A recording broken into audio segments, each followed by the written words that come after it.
السلام علیکم جی، کیسے ہیں آپ سب؟ خیریت سے ہیں؟ لاسٹ ویڈیو میں آپ کو بتایا تھا کہ الیاس علیہ السلام نے اسرائیل کو جو نوٹس بھیجا تھا وہ سارا آپ کو بتایا تھا کہ وہ پانی بند ہوا 3.5 سال تک، تو اسے آگے آپ کو بتانا ہے۔ اور 3.5 سال تک بارش بالکل بند رہی۔ آخر کار اخی اب کے ہوش کچھ ٹھکانے آئے اور حضرت علیہ السلام کو تلاش کرا کے بلوایا۔ انہوں نے بارش کے لیے دعا کرنے سے پہلے یہ ضروری سمجھا کہ اسرائیل کے باشندوں کو اللہ رب العالمین اور بیل کا فرق اچھی طرح بتا دیں۔ اس غرض کے لیے انہوں نے حکم دیا کہ ایک مجمع عام میں بیل کے پجاری بھی آ کر اپنے معبود کے نام پر قربانی کریں، اور میں بھی اللہ رب العالمین کے نام پر قربانی کروں گا۔ دونوں میں سے جس کی قربانی بھی انسان کے ہاتھوں سے آگ لگائے بغیر غیبی آگ سے بسم ہو جائے، اس کے معبود کی سچائی ثابت ہو جائے گی۔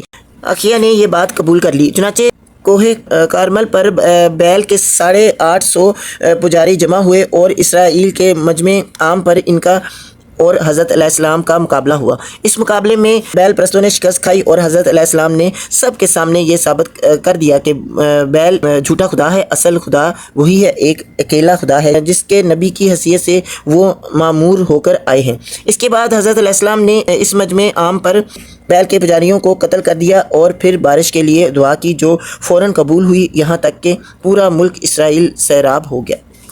لیکن ان معجزات کو دیکھ کر بھی زن مرید اخی آپ اپنی بت پرستی بیوی کے سکنجے سے نہ نکلا۔ اس کی بیوی ایزل حضرت علیہ السلام کی دشمن ہو گئی اور اس نے قسم کھا لی جس طرح بیل کے پجاری قتل کیے گئے ہیں اسی طرح الیاس علیہ السلام بھی قتل کیے جائیں گے۔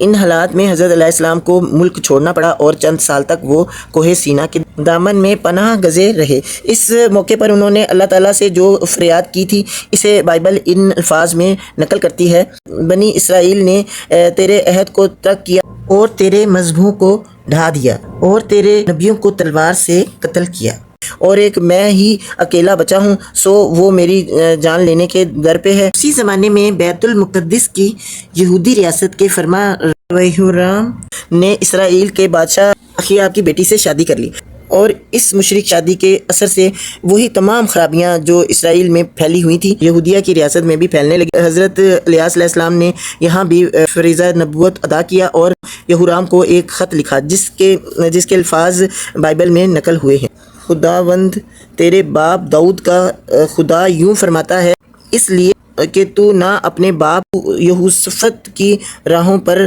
اور نہ یہودا کے بادشاہ آسا کی راہوں پر چلا، بلکہ اسرائیل کے بادشاہوں کی راہ پر چلا ہے، اور یہودا اور یروشلم کے باشندوں کو زنا کار بنایا جیسا اخی آپ کے خاندان نے کیا تھا، اور اپنے باپ کے گھرانے میں سے اپنے بھائیوں کو جو تجھ سے اچھے تھے قتل بھی کیا۔ تو سو دیکھ خداوند تیرے لوگوں کو اور تیری بیٹیوں اور تیری بیویوں کو اور تیرے سارے مال کو بڑی آفتوں سے مارے گا، اور تو انتریوں کے مرض کے سبب سے سخت بیمار ہو جائے گا، یہاں تک کہ تیری انتریاں اس مرض کے سبب سے روز بروز نکلتی جائیں گی۔ اس خط میں حضرت الیاس علیہ السلام نے جو کچھ فرمایا تھا وہ پورا ہوا۔ پہلے یہورام کی ریاست بیرونی حملہ آوروں کی طاقت سے تباہ ہوئی اور اس کی بیویوں تک کو دشمن پکڑ لے گئے، پھر وہ خود انتریوں کے مرض سے ہلاک ہوا۔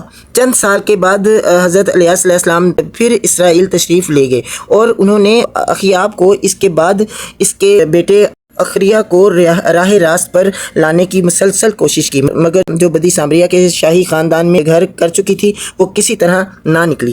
آخرکار حضرت کی بد دعا سے اخی آپ کا گھرانہ ختم ہو گیا، اور اس کے بعد اللہ تعالیٰ نے اپنے نبی کو دنیا سے اٹھا لیا۔ آج کی ویڈیو کے لیے بس اتنا ہی، نیکسٹ ویڈیو میں مزید بتاؤں گی۔